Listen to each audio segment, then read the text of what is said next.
मैं चाहता हूं कि आप सभी जन नेहमिया की किताब को खोलें।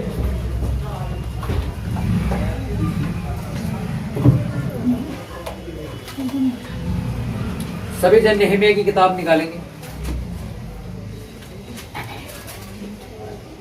नेहमिया 6 उसका 15 हम पढ़ेंगे।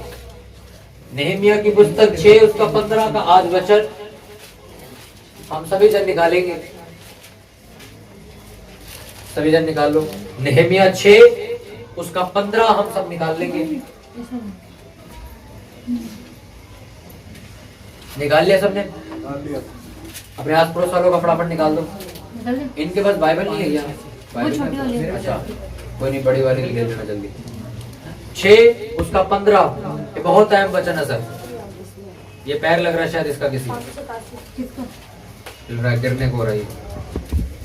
586 नंबर पेज।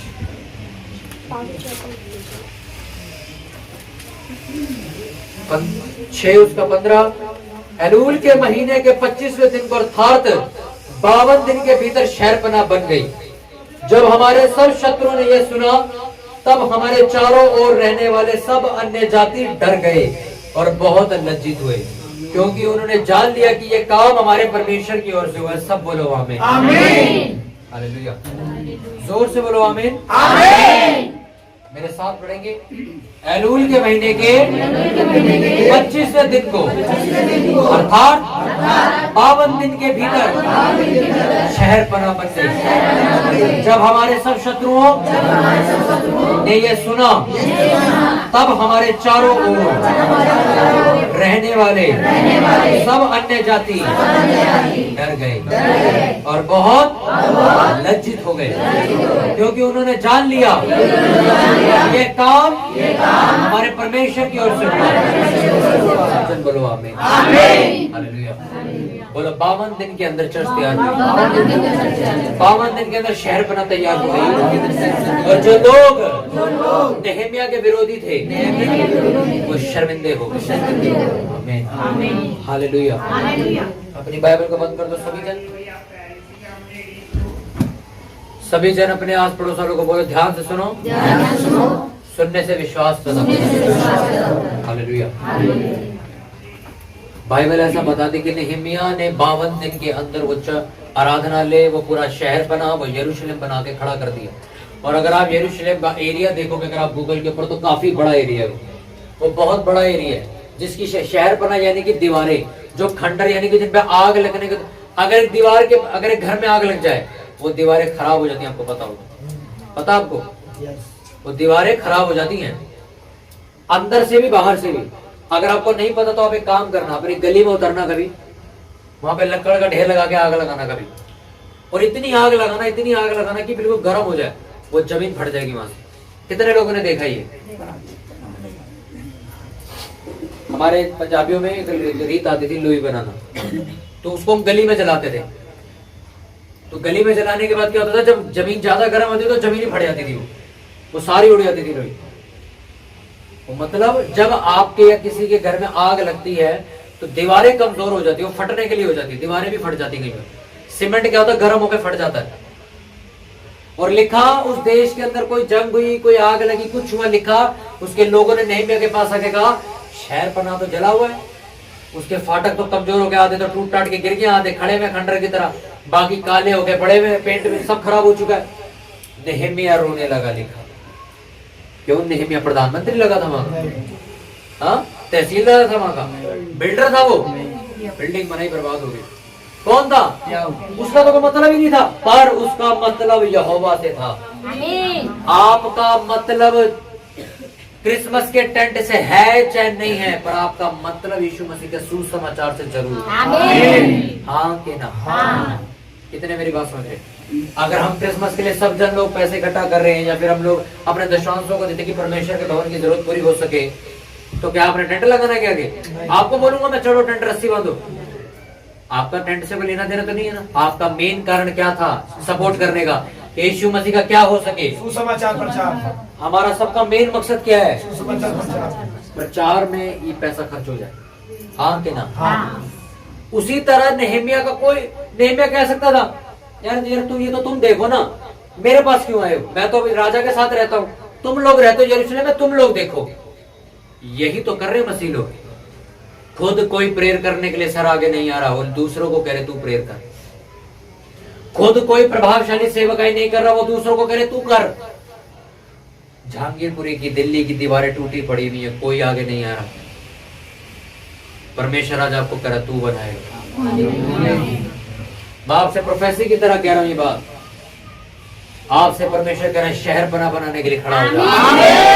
ये दीवारें जो गिरी हुई है तुम लोग बनाओगे और तुम ही इन्हें स्थिर करोगे। नेहेमिया की किताब में लिखा, उन्होंने 52 दिन के अंदर जब वो शहर पना कंप्लीट करी तो वो लोग जो उसके विरोध में थे, अन्य जाति जो यीशु मसीह को नहीं मानते थे, क्या हुए? सड़ गए, जलन हुई, फूक गए। हाँ, हमारे लैंग्वेज कहते हैं ना, फूक गया, लिखा जल गया। ये क्या कर दिया इन्होंने बना कैसे दी? क्योंकि उन लोगों को ऐसा लगता था ये कंगले लोग हैं। उन्हें लगता था तो प्या हुए तो नौकर है, क्या बनाएगा? हाँ, कितनों को क्या सोच रहे थे वो लोग?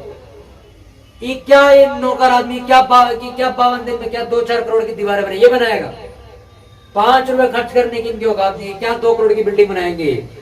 हाँ, लिखा जिस दिन उन्होंने वो काम कंप्लीट किया उस दिन वो लोग शर्मिंदा हो गए, उस दिन वो लोग लज्जित हो गए।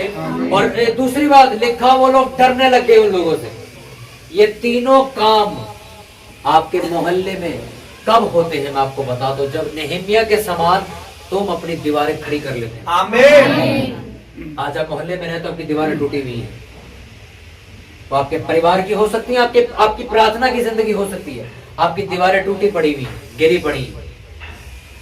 हाँ, आप चढ़ जाते नहीं, आते हो जाते हो छुट्टी मारते हो, ये टूटी पड़ी है। क्या लोग तुमसे डरेंगे रे? क्या तांत्रिक तुम्हारे मोहल्ले का तुमसे डरेगा? वो खुद के, अबे खुद तो चढ़ जाते नहीं, क्या करेंगे मेरा? मैं रात को 12 बजे बैठूंगा जादू टूना करने, इसका घर बेड़ा कर मैं करके दिखाता हूँ तेरे को। ये जाली क्रिश्चियन है, कभी कभी चढ़ जाते हैं यार, रोज नहीं जाते हैं। ये ठंडे गर्म वाले क्रिश्चियन है, कभी ठंडे रहते कभी गर्म हो जाते। हाँ, नेहेमिया ने 52 दिन तक लिखा कपड़े नहीं बदले थे, उन्हें रोटी खाने की होश नहीं थी।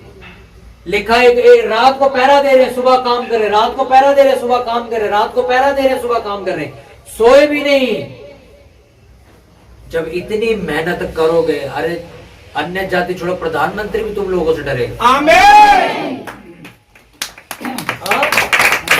क्यों डरेगा वो इसलिए डरेगा कि इन्होंने मेहनत करके काम करके दीवारें बना ली हैं। आप इनका कुछ नहीं बिगाड़ सकते।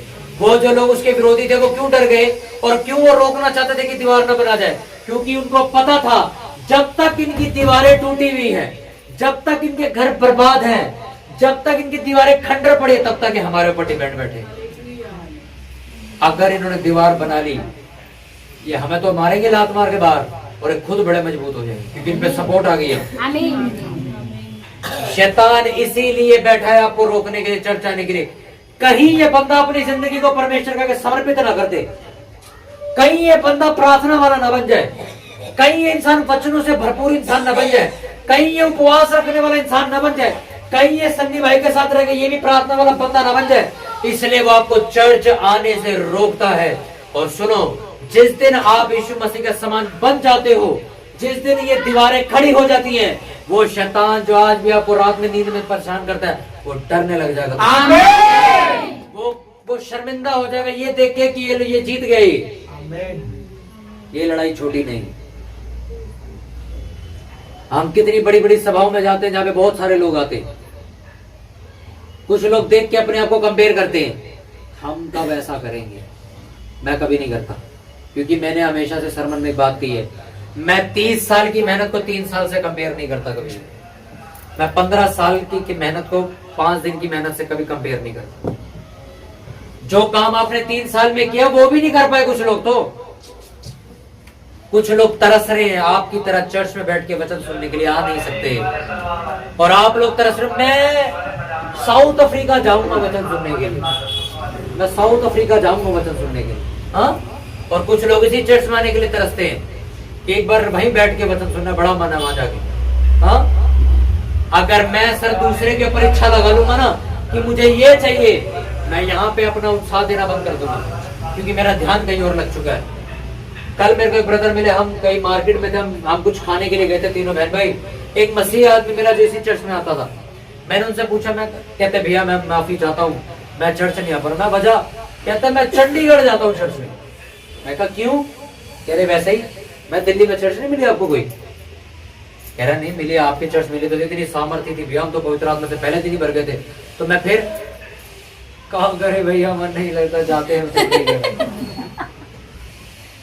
मैं वजह कोई वजह तो भी हमें भी नहीं पता क्यों जा रहे हैं, पर जा रहे हैं। मैं कहा कब तक जाओगे? कह रहे पता नहीं। मैं कहा हर संडे चंडीगढ़ जाते हो? हाँ हर संडे चंडीगढ़ जाते। मैं कहा 10 दिन, 1 साल, 10 महीने, 2 साल चले जाओगे, तीसरे साल तो थकोगे। हाँ भैया ये बात तो है यार, पूरी जिंदगी तो नहीं जा सकते यार, हर हफ्ते चंडीगढ़ कैसे जाएंगे? मैं फिर क्या करोगे? फिर चर्च ढूंढूंगा, मतलब घूम फिर के आना यही है, पर ऐसे क्यों? गोल चक्कर मार के आऊं।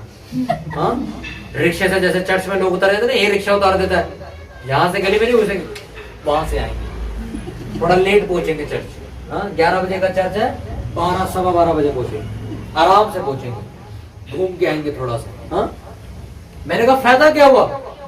कहते भैया मैं दिल्ली के लोगों को भी वहां ले जाता हूँ। मैं कहा तो वो बड़ी बात है फिर तो।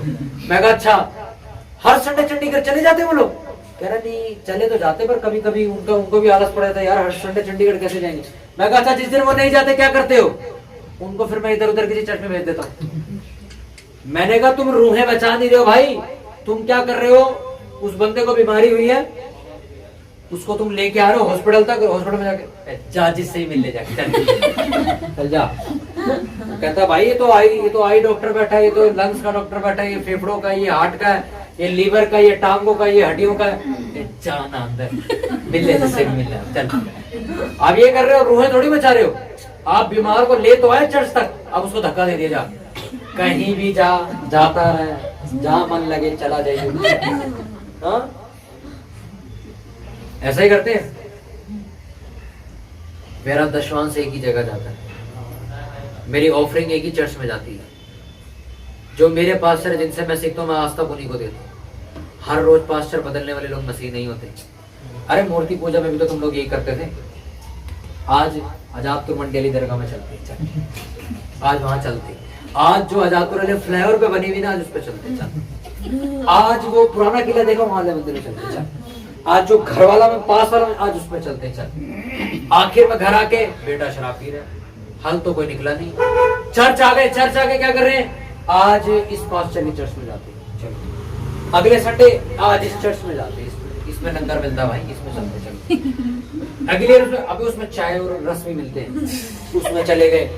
आज इस अबे बाप बिरयानी मेरी पागल हो, आज उसमें चले गए। जब सारी जगह घूम लिए, अब सारी जगह का टेस्ट कर लिया, या स्वाद नहीं आ रहा। उस वाली में चल, उसका वो पंजाबी लोग हैं, वो बढ़िया खाना बनाते हैं, उस वाली में चले गए। अब वहां 4-5 महीने करने लगे काम, दीवार बना रहे। मेरे जैसा नेहमिया वहां कोई खड़ा है तो वहां पे दीवार बन रहे, उसके साथ जुड़ गए, वहां दीवार बना रहे, क्योंकि मैं अकेला थोड़ी दीवार बना रहा हूँ, सारी चर्चा मिलकर दीवार बना रही है, यानी कि यरूशलेम खड़ा कर रहे हैं। अब उसके साथ दीवार बना रहा है, 1-2 ईंट बना ली, 1-2 महीने लगे, एक आधी दीवार कंप्लीट कर लिया। अगली दीवार की बारी, अब मैं वहां वाली दीवार बनाना चाह रहा हूँ। अब यहाँ गए, अब मैं इस चर्च में सेवा करूंगा। कुएं में और नदी में फर्क होता है। नदी जगह जगह धक्के खाती, कुआं एक जगह रहता है, इसलिए नदी खारी होती है और कुएं का पानी मीठा होता है। जिस दिन स्थिर हो जाओगे उस दिन मीठे हो जाओगे। जब तक धक्के खाते रहोगे तब तक कड़वे बने रहोगे, कुछ नहीं आएगा अंदर। इसलिए मैं आपको एग्जांपल दे रहा हूँ। कुआं एक जगह ठहरा रहता है, लोग जाते हैं उसके पास पानी पीने के लिए। अरे लोग तुम्हारे पास आके पूछेंगे, दीदी हमें चर्च लेके चलो ना, तुम भी जाती हो, तुम जाते हो ना केवल, हमें भी लेके चलो। नहीं आज तो एवलोग जाने का प्लान बनाया हमने। ये तुम तो केवल जाती थी। अरे वो तो जाते रहते, चला आज एवलोग, चलो दी मैं चलती हूँ। एवलोग चले गए 2 संडे वहां गए, तीसरे संडे ए बहन आज केवलो गली में जा रही हूँ मैं, चलेगी? हाँ चलूंगी, चलो। आज मैं डीवलो गली में जा रही हूँ, चलो। चर्च सर कोई गलत नहीं है, मैं तो आपकी पूछ रहा हूँ, कब तक धक्के खाते रहोगे?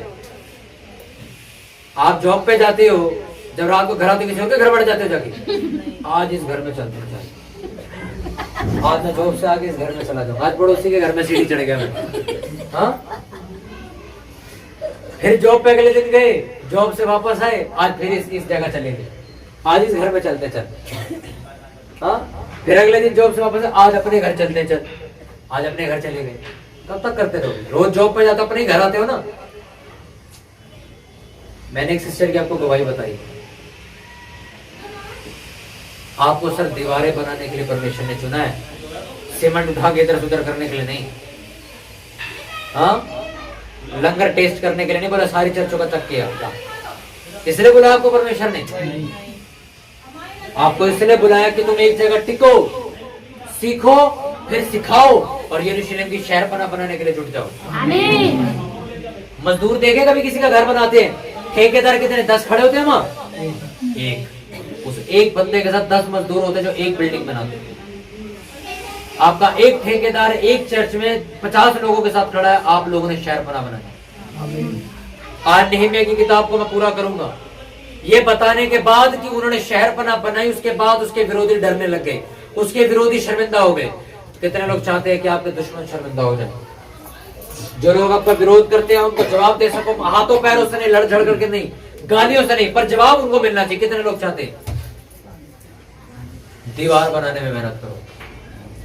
जिस दिन ये दीवार बन गई, और दीवार का मतलब आपको समझाता हूं, दीवार बनाने का मतलब क्या है? अपनी जिंदगी को बिल्ड करो परमेश्वर के हिसाब से, क्योंकि शहरपना जो बनाई जाती है वो किसका मंदिर था? वो परमेश्वर का मंदिर है ना। आज भी तुम इजराइल घूमने जाओगे, यरूशलेम में मंदिर बना हुआ है, यानी कि मंदिर बनाया गया। आज मंदिर क्या है? हाँ, आज जो मंदिर का दर्जा वो किसे दिया गया? आंटी किस कौन है मंदिर? मैं आपसे पूछ रहा हूँ आंटी। परमेश्वर है। परमेश्वर का मंदिर कौन है? हम सब हैं। तेरा शरीर परमेश्वर का मंदिर है। अब यानी कि नहम्याह तो आप हो। अब आपको दीवार बनानी है मंदिर की, और मंदिर क्या है? अब दीवारें क्या है? एक चट्टान, यानी कि सपोर्ट, जहां से पाप अंदर ना आ सके। अब आपको अपने आप को इतना बिल्ड करना मसीहत के अंदर, आत्मिकता के अंदर इतना बड़ा लेवल लेके जाना है कि परमेश्वर, बाइबल ऐसा बताता है, जब इस मंदिर की दीवारें खड़ी हो जाएंगी, यानी कि जब ये शरीर, जब ये जीवन, जब ये जिंदगी, जब ये यशपुरी, जब ये मोहन, जब ये ज्योति, जब ये नैना, जब ये सुशीला, जब ये मोहन, जब ये योगेश, जब ये मोनू, जब ये दीवारें बन जाएंगी इन मंदिरों की, आपके विरोधी अपने आप शर्मिंदा होंगे। और क्या बनाना है? नहम्याह ने मंदिर बनाया सर, सब लोगों ने मिलकर मंदिर बनाया। हम सब मिलके आपको बनाएंगे, आप सब मिलके मुझे बनाना, हम सब मिलके इनको बनाएंगे, हम सब मिलके इनको बनाएंगे। ये क्या है? हमारी चर्च की दीवारें। मैं रात को 4 बजे जब प्रेयर में था, तब परमेश्वर ने मुझे एक बड़ी अच्छी बात बोली, मैं आपको देना चाहता हूँ। ये बात देखना, सच होगी। आज तक कोई प्रोफेसी ऐसी नहीं जो यहाँ झूठी नहीं हो। जिन लड़कियों के लिए मैंने प्रोफेसी करी कि वो किसी लड़के के साथ वो भाग चुकी घर से, कोई प्रोफेसी झूठी नहीं होती, क्योंकि प्रोफेसी देने वाला मैं नहीं, परमेश्वर। तो परमेश्वर कभी झूठ नहीं बोलता, बात जानते हो। मैं आपको एक और प्रोफेसी देता हूँ जो परमेश्वर ने मुझे प्रेयर में बोली, क्योंकि मैं यूट्यूब और फेसबुक वाला प्रॉफिट नहीं, या मैं कोई ऐसा भविष्यवक्ता नहीं जो 4 लोग देखे भविष्यवाणी शुरू कर दे, पहले झूठी हो। मेरे को महीने 2 महीने में परमेश्वर एक चीज बोलेगा, मैं आपको आगे बता दूंगा। मुझे परमेश्वर ने बोला, दिल्ली के लिए जहांगीरपुर एक यरूशलेम ठहरेगा। दिल्ली में जब भी क्रिश्चियन लोग इकट्ठे होंगे, जब भी कोई बाहर से क्रिश्चियन आएगा, वो कहेगा दिल्ली का यरूशलेम कहाँ है? कहते जहांगीरपुरी का। और यरूशलेम का मतलब, इस जहांगीरपुर में इतने क्रिश्चियंस होंगे, इतनी बेदारी होगी, इतना मसीहत होगी, गली गली चौराहे चौराहे पे चर्चे होंगी, लोग अगर एंट्री मारेंगे कहेंगे यरूशलेम में आ गए भाई। जहाँ खड़े हो जाओ भाई, वहीं पोस्टर लगे हुए। दीवार को बनाएंगे कैसे? अब हम पोस्टर छपवाने शुरू करेंगे। ये क्या कर रहे हैं? दीवारी तो बना रहे हैं, ये दीवारी तो बना रहे हैं हम। हमें देख के 4 लोग और करेंगे, वो दीवार बनाएंगे, अपने हिस्से के, अपने कोने की दीवार बनाएंगे। उन 4 को देख के बाकी के 4 करने शुरू करेंगे। धीरे धीरे ये दीवार बन जाएगी। मैं आपको सच बता रहा हूँ, मैं आपको पहले भी प्रोफेसी दे चुका। जो परमेश्वर, मेरी शादी से पहले जहांगीरपुरी देखा, मेरी शादी से पहले जहांगीरपुरी देखा। आप जहांगीरपुर में एंट्री करोगे बस में, आपको सड़कों में पर्चे लगे लगे जाएंगे। आप पढ़ते हुए जाओगे, यीशु मसीह की नगरी में आपका स्वागत है। आप चर्च के लिए उतरोगे, आपको नजर आएगा यीशु मसीह चौक पे आपका स्वागत है। आप टेंशन मत लो। मैं एक बात जानता हूँ, नहम्याह को 52 दिन लगे थे हाँ लगे थे ना, 2 दिन तो नहीं लगे थे, उसको भी 52 दिन लगे थे ना। उसी तरह कोई काम 2 दिन में या 2 साल में या 2 महीने में नहीं हो सकता, टाइम लगता है चीज में। हाँ, जब पहला क्रिसमस इस चर्च में मनाया था, आपको मैं गवाही देता हूँ, पता है कितने रुपए में क्रिसमस हुआ था? 6,500 रुपए में। पर पता है कितने 600 रुपए सबने मिलाए थे। पर 6,800 रुपए मेरे को आज भी याद है, 6,800 रुपए में हमने पूरा क्रिसमस निपटा दिया था। 6,800 रुपए में जब पहला क्रिसमस मनाया था, और 5-6 लोग थे उस टाइम पे सारे। हम सबने 600 रुपए 500 रुपए मिलाए, 6,000 6,500 रुपए में क्रिसमस निपटा के घर खुश हो गए थे, सो गए थे। अगले साल ही हमने फिर 25-30 हजार रुपए खर्च किए। हमें परमेश्वर ने इस लायक बना, हमने 25-30 हजार रुपए खर्च कर दिए। नेक्स्ट मना हमने 45 हजार खर्च कर दिए। इस बार बना रहे, बस 70,000 से ऊपर बना रहे। अगली बार लाख की बात करते हैं। अच्छा, ये लाख रुपए मेरे को पहले साल क्यों नहीं मिले? जो अब हम लाख रुपया खर्च करने जा रहे हैं क्रिसमस पे, इतनी बड़ी हम एडवर्टाइजमेंट करें, सड़कों पे हम पर्चे बंटवारे, अभी मैं आपको इन्विटेशन देके भेजूंगा जो छपे हैं। इतना खर्चा हमने, ये इतना पैसा मैं परमेश्वर ने पहले साल में क्यों नहीं दिया? 2017 में 15 साल के बच्चे को उसका बाप ट्रक चलाने के लिए नहीं देता। समझते हो ना? मैं जब थोड़ा छोटा था, तो जब मैं था 16-17 साल का, तभी मेरे पापा ने गाड़ी खरीद ली। तब मेरे पापा ने मेरे को गाड़ी नहीं दी थी। मेरे पापा के पास उसी टाइम कार थी 2016 में, तब मेरे को गाड़ी नहीं मिली थी। तब मेरे को स्टीयरिंग पकड़ना भी नहीं आता था। अगर दे देते तो क्या होता? मैं बादलों में गाड़ी चलाता था। हाँ? और एक दिन मेरी बहन और मैं गाड़ी में बैठ भी, हम चाबी लगी हुई थी। हमने क्या किया, हमें इतना पता था कि रिवर्स गियर ऐसे डलता है, हमने रिवर्स गियर डाल के एक्सीलेटर दबा दी, पीछे के गाड़ी घुस गई किसी तो पीछे का बंदा डब गया वो सारा। क्यों नहीं दी चाबी मेरे को? क्योंकि मैं उस टाइम लायक नहीं। आज चलाता हूँ गाड़ी। क्यों? आज मैं क्या हूँ? मेरे दोस्त एक टाइम था मेरे को स्कूटी हाथ में लगा देते थे। नहीं भाई, तू बंदा उड़ा उड़ा देगा, रहते हमें नहीं चलानी, हम चला लेंगे, तू बता जाना का है। नहीं देते थे मेरे को। आज मेरे साथ बैठने में डरते हो, भाई तू बड़ी तेज चलाता, हमें नहीं चलानी आती। मेरे को चलानी नहीं आती थी। अब मैं बचपन से गाड़ी चला रहा हूँ, स्कूटी बचपन से चला रहा हूँ। वो मेरे पीछे नहीं बैठते वो लोग कभी भी, कहते हम पैदल आ रहे, तू जा। इतनी अच्छी मेरे को कैसे, मैं लायक बन गया आज। समझो इस बात को। मैं जब छोटा था ना, मेरे को आज भी आता, मेरे पास येलो रंग की एक साइकिल थी, 3 पहिए वाली, मेरे मम्मी ने ला के दी थी। मैं 3 पहिए वाली साइकिल चलाता था। मेरी मम्मी ने उस टाइम मेरे को स्कूटी क्यों नहीं दिलाई? मैं लायक था उस टाइम? दिला भी देता, चला लेता मैं। मैं जब थोड़ा सा बड़ा हुआ, मेरे को आज भी था 4 पहिए वाली साइकिल थी। मेरे को तब बाइक क्यों नहीं दिलाई? 4 पहिए वाली साइकिल थी। थोड़ा बड़े होने के बाद मेरे को साइकिल चलानी आ गई, फिर मैं दोनों टायर हटा के 2 टायरों पे चलाता था। तब मैं चलाने लग गया था। उसके बाद गाड़ी चलानी सीख ली, स्कूटी पे सीख ली, बाइक सीख ली, फिर कार सीख ली। ये अगर मैं आज ये खड़ा होकर बेवकूफों वाली बात बोलूं, यार मैंने जब मैं 7 साल का था, 5 साल का बच्चा सा था, तब मैंने यार गाड़ी चलानी क्यों नहीं सीखी? परमेश्वर तूने मुझे उस टाइम क्यों नहीं दी? ये आपको भी बेवकूफी लग रही है ना? उसी तरह कुछ लोग जब बेहिसाब और बे टाइम पे कोई चीज मांगते, परमेश्वर कहते हैं बेवकूफ है क्या ये? 19 साल के लड़के अपनी शादी के लिए प्रेयर कर रहे हैं, कोई बात मतलब है चीज? 18 साल के बच्चे शादी के लिए प्रेयर कर रहे हैं। हमारी शादी के लिए परमेश्वर अच्छी सी लड़की दे।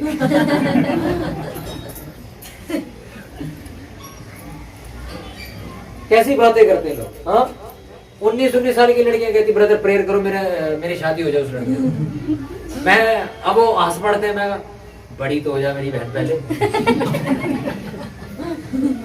तू बड़ी तो हो जा, फिर उसके बाद देख लियो। कोई भी चीज टाइम से पहले परमेश्वर नहीं देता। नेहमिया को अब आप बोले 2 दिन में हमने शहर बना क्यों नहीं बनाई? परमेश्वर उसके साथ था। 52 दिन क्यों लगा दिए? 1 दिन में या 2 दिन में अगर परमेश्वर सारी चीजें देने लग गया, सर आप खुद भी हैंडल नहीं कर सकते। आपको पता है क्रिसमस पे इतनी भीड़ होती है, हमें समझ नहीं आता उन्हें हैंडल कैसे करना है। वो भीड़ अगर परमेश्वर अभी दे दे मेरे को संडे को, मैं कहां बैठाऊंगा उन्हें? मांग तो मैं रहा हूं, परमेश्वर कर मांग तो तू रहा है, रखेगा कहां? परमेश्वर मेरे को एक गाड़ी चाहिए। अच्छा क्या करेगा उसका? चलाऊंगा। कोई जरूरत तो बता, मैं दे दूंगा। जरूरत तो कोई नहीं, वैसे खड़ी रखूंगा बाहर, दोस्तों को चमकाऊंगा फॉर्च्यूनर खरीदी है। परमेश्वर सर आपको आल्टो नहीं वो फॉर्च्यूनर भी दे सकता है। वो फॉर्च्यूनर क्या वो आपको BMW भी दे सकता है, उसकी जरूरत तो बताओ उससे पहले, चाहिए क्यों तुम्हें, क्या करोगे उसका, वजह तो बता दो उसको। क्योंकि उन्होंने लिखा है मैं तुम मांगते हो तुम पाते नहीं, क्योंकि तुम अपने भोग विलास के लिए मांग रहे हो, अपने मजे मारने के लिए मांग रहे हो, सिर्फ तुम इसलिए मांग रहे हो और कोई काम नहीं है।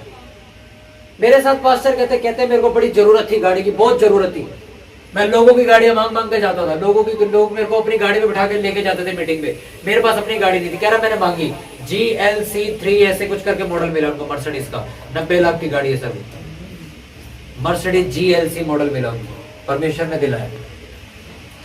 परमेश्वर कह तो रहा है तू जरूरत पैदा कर, लायक बन। पैसा किसने बनाया? रिजर्व बैंक ऑफ इंडिया ने, RBI बनाती है पैसे, यहोवा बनाता है। आमीन। आपको क्या लगता है सोना खदान में से निकलता है? खदान में कहां से आया? वो जो 17 किलोमीटर लोग नीचे जाके सोना निकाल के लाते हैं, 17 किलोमीटर कौन? मेरे पापा डाल के लाए थे नीचे, मेरी मम्मी गई थी रखने नीचे, या मैं गया था? किसने रखा वहां पे? तो वो ईंट जो ने 17 किलोमीटर नीचे रखी सोने की, वो तुम्हारे घर नहीं रह सकता, तुम्हारे अलमारी के अंदर नहीं रह सकता। तुम अलमारी खोलो, सोने की ईंट निकला है वहां से, नहीं रह सकता वो। फिर मैंने जो पैसों वाली बात आपको बताई उसका जवाब देता हूं। नेहमिया ने अपने पैसों की परवाह नहीं करी, उसने ये जानते हुए कि मैं छोटा नौकर हूं, मेरी सैलरी से 2 रुपए है, वो 2 रुपए जेब में रख के चला गया था शहर बनाने के लिए। इसलिए परमेश्वर ने जितनी जरूरत पड़ी उसकी जेब कभी खाली नहीं होने दी। वो जेब में हाथ डालता था, नोट निकालता था, देता था, तो फिर जेब में हाथ डालता था, भाई सीमेंट खत्म हो गया, ये ले पैसे। उसे खुद नहीं पता, रख के तो 2 रुपए लाया था, 500 रुपए खर्च कर चुका हूं मैं, ये निकल कहां से ये नहीं पता जेब में से। हाँ भी नेहमिया जी ईंटें खत्म हो गई है, ये ले पैसे, ईंटें लिया, वो 2 रुपए रखे मैंने अभी तक। मैंने उस दिन भी आपको कहा था, वो ये सोच के नहीं निकला था, ये उठाया मैंने 2 करोड़ का बैग, मैं जा रहा हूं चर्च बनाने, ये 2 रुपए पड़े रखो, चलो चर्च बनाने, वो ये सोच के निकला था। आगे परमेश्वर अपने आप कर लेगा। यीशु मसीह ने भी नए नियम में ये वचन दोहराया है, जब तुम किसी शहर में जाओ, किसी गांव में जाओ, तो झोला लेके मत चले जाना, ये मेरा टिफिन, ये मेरी बिरयानी, ये मेरा मिल्क शेक रखा हुआ है, ये मैंने 2 जुराबे रखी हैं, ये मैंने टोपी रखी, ठंड लगेगी तो टोपी पहन लूंगा, ये मैंने थोड़ी सेंटा फ्रेश रखी, मुंह में स्मेल है, ये मैंने थोड़ी हिंग गोली रखी खाना पचाने के लिए, पूरा बैग तैयार करके टांग के फिर जा रहे हैं। चलो, परमेश्वर ने कहा झोला तेरी आग लगा दूंगा, उसको घर रख के जाएगा। लिखा जो तुम्हारी जरूरत होगी तुम्हें वहां मिल जाएगी। तुम क्यों घर, अब मेरे साथ लोग मीटिंग में जाते हैं, पहले भैया कुछ खाने के लिए रख लिया भाई, वहां मिले ना मिले, और वहां जाते हैं, वहां पे भाई उन्होंने खाना वाना बनाया होता, रोटी बनाई होती है, अच्छा खासा। जब खाना खा रहे थे मैं कहा क्या लेके आ रहा था घर से तू? मैं सोच रहा था 2-4 नमकीन के पैकेट हाँ रख लो नमकीन के पैकेट। आपकी सोच छोटी। हम घर से निकलते ना, हम उपवास में निकल जाते भूखे, मैं कहा रोटी मिल ही जाएगी, नहीं भी हुई तो बाहर से खा लेंगे, रेडी पे खा लेंगे, और हम आ जाते हैं, हम कभी भूखे नहीं आते। हाँ, हम कभी भूखे नहीं आते। नेहमिया यही सोच के अपने देश से निकल के चला गया था, ये जानता था मेरी औकात से एक नौकर की, मैं 5 करोड़ का शहर पर नहीं बना सकता भाई, पर वो निकल गया ये सोच के आगे सब कुछ मिल जाएगा। उसी तरह आज मैं नेहमिया की किताब को पूरा करना चाहूंगा। नेहमिया के कुछ बिंदु जो मैं आपको बताना चाहता हूँ। नेहमिया कामयाब इसलिए हुआ क्योंकि वो हर टाइम प्रार्थना करने वाला था, और वो प्रार्थना करने वाला व्यक्ति था जिन चीजों से उसका मतलब भी नहीं है उनके लिए भी वो रो रो के प्रार्थना करता था। हम लोग इसलिए प्रे करते हैं, मेरे हस्बैंड के लिए, वाइफ के लिए, बच्चों के लिए, हद मार के मेरी जॉब के लिए, हद मार के चर्च वाले सन्नी ब्याह के लिए प्रे कर ले, बस बाकियों से हमारा कोई मतलब नहीं, हम तो जानते ही नहीं। पर नेहमिया ऐसा बताता था, वो अनजान आदमियों के लिए रोने लग जाता था।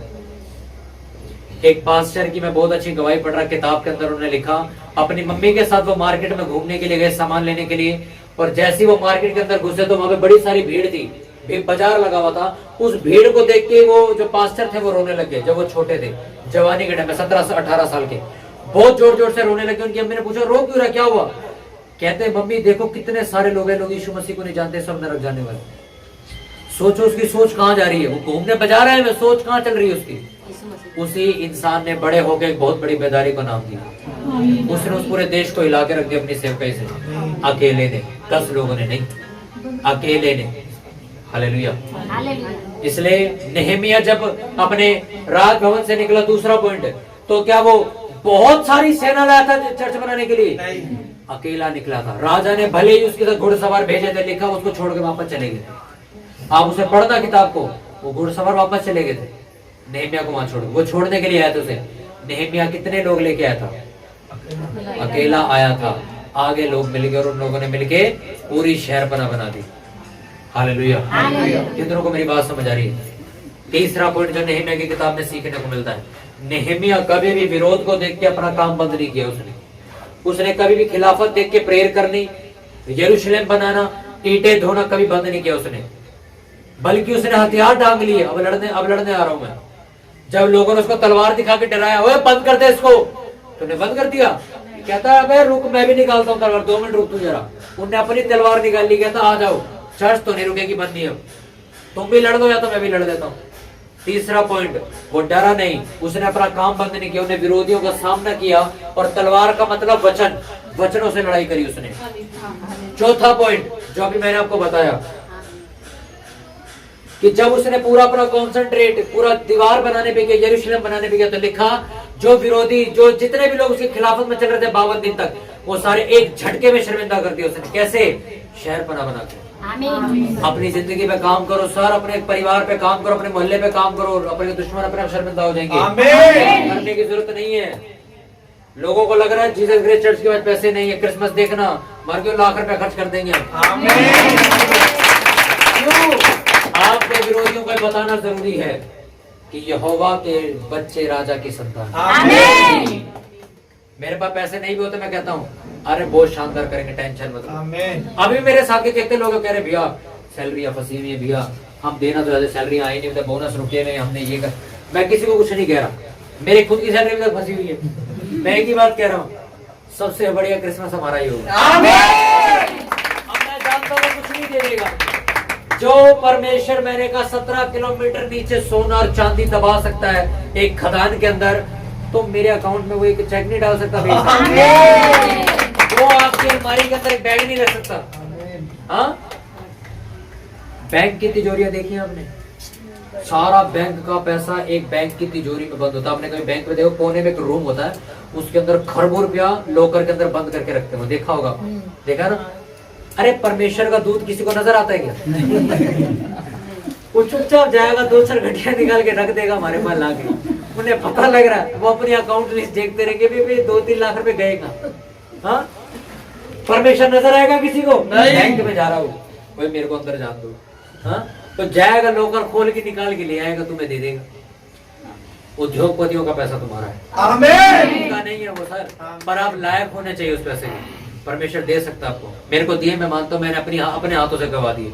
क्यों? मैंने एक गलत जगह पे डिसीजन ले, मैंने होली स्पिरिट की नहीं सुनी कि यहाँ पे रजिस्टर्ड करना गलत है, मैंने कर दिया तो मेरे पैसे डूब गए। पर मुझे अब पता है होली स्पिरिट जब बताएगा तब कैसे काम करें। हालेलुया। कितनों को वचन समझ आ चुका है? ये चारों 5 पॉइंट याद कर लेना। नेहमिया एक गवर्नर था, नौकर था, उसको बना दिया गवर्नर। दानियल एक चीफ मिनिस्टर था, कोई होम मिनिस्टर था, बंदी था। बंदी का मतलब चेने बांध के लिए गया था उसको देश में, बना क्या दिया उसको? Home minister. हाँ, यूसुफ क्या था? अपने भाइयों का सबसे छोटा भाई, बना क्या दिया उसको? प्रधानमंत्री। दानियल कौन था? अपने भाइयों का सबसे छोटा भाई। काम क्या करता था दाऊद? काम क्या करता था? भेड़े चराता था, बकरियां चराता था, गोबर उठाता था। बना क्या दिया? इजराइल देश का राजा। इजराइल देश को व्यामरी बात नहीं, इजराइल देश का राजा बना दिया उसको। पतरस कौन था? मछली पकड़ने वाला। बना क्या दिया उसको? सबसे बड़ी कलीसिया का पास्टर बना दिया उसको। पौलुस क्या था? एक लुच्चा, एक लफंगा, एक लवंडर आदमी, एक गुंडा आदमी था जो लड़ाई झगड़े करता फिरता था। क्या बना दिया उसको? सबसे ज्यादा पत्रियां लिखने वाला एक राइटर बना दिया उसको। सबसे ज्यादा कलीसियां स्थापना करने वाला व्यक्ति बना दिया उसको। हाँ के ना? एस्तर कौन थी सर? एक नॉर्मल, एक राजा की एक नॉर्मल सी बीवी थी। क्या किया उसने? पूरी यहूदी जाति को बचा दिया। 3 दिन उपवास रखे। हालेलुया। यंग लड़के चर्च के कहते हैं भैया हमसे 12 बजे से आधा ना भूख बर्दाश्त नहीं होती। मैं कहता हूँ परमेश्वर को भी बर्दाश्त नहीं हो रहा, चला जाए चला जा भाई यहाँ से। भैया हमसे ना 12 बजे तक ना रखा नहीं जाता, हम मैंने कहा भैया 4 बजे 5 बजे खोल लेते सारे उपवास, तो उपवास रखना क्रिसमस आ रहा, हम सारे सारे जवान लोग क्या, अरे बुढ़ी औरतें भी रख रही, तुम्हें शर्म नहीं आती? नहीं भैया, इतना हट्टा कट्टा शरीर भूखा कैसे रहेगा? ये लोग, मैं सच बता रहा हूँ, दूध भी हंसते होंगे इनके। दूध, मैं सच कह रहा हूँ, दूध भी हंसते हैं ऐसे लोग। पता है, मैं ऐसे ऐसे लोगों से मिला, उनकी 65 साल उम्र हो चुकी है, आज भी उपवास रखते हैं। और वो कौन से उपवास? पूरा दिन कुछ नहीं खाएंगे, अगले दिन खाएंगे। 65 साल के लोग, ये बहाना है। हम तो भैया अब 30 साल के हो गए ना, अब तो हम 40 के हो गए हैं भैया, हमें जॉब पे जाना होता है ना, हमें यहाँ मेरा काम सर पता है कैसा है, हर 2 मिनट में प्रॉपर्टी देखने एक पार्टी आती है, उसके साथ बैठ के खाना खाने वाला काम है। जैसी वो बैठी, वहां पे कभी छोले कुलचे लग रहे हैं, कभी नान लग रहे हैं, कभी चिकन लग रहा है, कभी कुछ लग रहा है, कभी कुछ लग रहा है। खाना कभी बंद नहीं होता ऑफिस में, क्योंकि जब भी कोई करोड़पति आदमी आएगा, उसको तुम पानी पिला के नहीं बिठा सकते, उसके लिए खाना आएगा महंगे से महंगे होटल से। अब हम क्या करें भैया, हम तो हमारे सामने खा रहे होते, पाप लगेगा तुम्हें, पाप। और मेरे से पूछते, अरे यश भाई तुम खाते ही क्यों नहीं हो यार? सारे घर तुम खाते नहीं, मैं सर खा लूंगा। कहते कब खाएगा? और सोचो, मेरे को परमिशन इतना अच्छा ऑफिस दिया, कहते मैं सर मैं 4-5 बजे के बाद खाऊंगा, क्योंकि रोज और हर मिनट और हर घंटे मेरे से उन्होंने पूछना है तू खाना क्यों नहीं खा रहा? तो उन्हें मैं छोट सुबह जाकर बताता हूँ, मैं कहा मेरे से मत पूछना भाई, मेरा उपवास। ठीक है, वो सारा दिन चुप रहेंगे, अब नहीं बोलेंगे। अब उन्हें ये भी पता है कि 4-5 बजे उपवास खुलेगा, स्पेशल 4 बजे मेरे लिए खाना आता है। और मैं घर से खाना लेके नहीं जाता अपने ऑफिस में, मैं जब जॉब, मेरे से जब जॉब के लिए लोग बात करते हैं भी हमारे जॉब के लिए प्रेयर करो, मैंने कहा परमेश्वर का फेवर मांगो, तुम्हें ऐसी जॉब मिलेगी जो किसी के पास नहीं होगी। लोगों में अब मेरी बारी है, मेरे को परमेश्वर ने कैसी जॉब दी है। 10 बजे का टाइम है मेरे ऑफिस का, मैं 11:30 बजे पहुंचता हूँ, कोई सैलरी नहीं कटती मेरी, कोई हाफ डे नहीं लगता मेरा, आराम से बैठता हूँ, मेरी मेन चेयर लगी हुई है मेरे कैबिन में, मैं जाके बैठता हूँ, 2-2:30 बजे घर आ जाता हूँ। हाँ, अगर मैं बैठा हूँ ऐसे ही, सर आके कहते थे अरे यश घर जाना, घर चला जाएगा, वो गाड़ी लेके जा रहा, गाड़ी में चला जाए, वो मेरे को आके घर तक छोड़ जाता। ऐसी जॉब है मेरी, मैं सारा दिन घर भी रह सकता हूँ, जॉब भी कर रहा हूँ, पैसे भी कमा रहा हूँ, अपना ऑनलाइन काम भी कर रहा हूँ, सब जगह से परमेश्वर ने मेरे को ऐसा काम दिया कि मेरी सेवकाएं नहीं रुक सकती। और यही प्रेयर थी मेरी, परमेश्वर मेरे को ऐसी जॉब मत दियो जिसमें मैं तेरी सेवा से दूर हो जाऊं, मेरे को ऐसी जॉब देना जिसमें मैं जुड़ा रहूं चर्च के साथ, क्योंकि काम करना भी जरूरी है।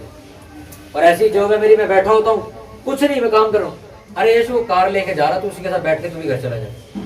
ऐसे छुट्टी होती है मेरी, मेरे आपको छुट्टी टाइम 6 बजे छुट्टी हो रही है, मैं बैठा हूँ 3 बजे, सर जा रहे गाड़ी लेके अपनी, अरे यार वो फॉर्च्यूनर खड़ी है, उसकी सर्विस करानी है, काम कर, तू भी मेरे साथ चल, तो घर छोड़, घर आ गया ना। मेरे भी कहती है तू काम करने ही जाता है ना। मेरा आपका फोन आता है, बेटा तू देख ले, तू कुछ कहानी गलत है, ये कौन सी जॉब होती है जब जाता जब मर्जी आ जाता है? ये सर जॉब ही है, पर मैं आपको अलग से बताऊं, जो लोग कह रहे हैं ये क्या बात है, ये बात ये है कि मेरे पर अनुग्रह हुआ परमेश्वर, वो अनुग्रह सेम आपके ऊपर भी होगा। आपके सुनो, आपका ऑनर आपको कंट्रोल नहीं करेगा, कौन कंट्रोल करेगा ऑनर को? तुम कंट्रोल करोगे। लोग कहते हैं ना ऑनर ने मेरे काम में गलती निकाल दी, मैं अपने ऑनर को बताता हूँ सारी एडवर्टाइजमेंट में गलती है, बता हाँ ठीक करो। परमेश्वर आपको दानियल के समान ऊंचा करना चाहता है, पर आप दानियल और नेहमिया के समान प्रार्थना करने वाले व्यक्ति बन जाओ बस। प्रार्थना करने वाले लोगों के लिए भाई बड़ा फेवर है बाहर। कौन सा मंत्री, कौन सा ऐसा नेता जानते पर जो मुझे नहीं जानता, बस ये अलग बात है वो मुझसे मिलने नहीं आते, क्योंकि उनकी ऐसा लगता है कि रेपुटेशन घट जाएगी। जानते सारे ही। मेरे पास ऐसे नेताओं की फ्रेंड रिक्वेस्ट है जिनको मैं नहीं जानता था, मैं एक दिन रास्ते में निकला तो उनके बोर्ड लगे हुए देखे मेरे को, मैं ये तो मेरी आईडी में मेरे से बात करता है, और मैं नहीं जानता इतना बड़ा नेता ही आदर्श नगर।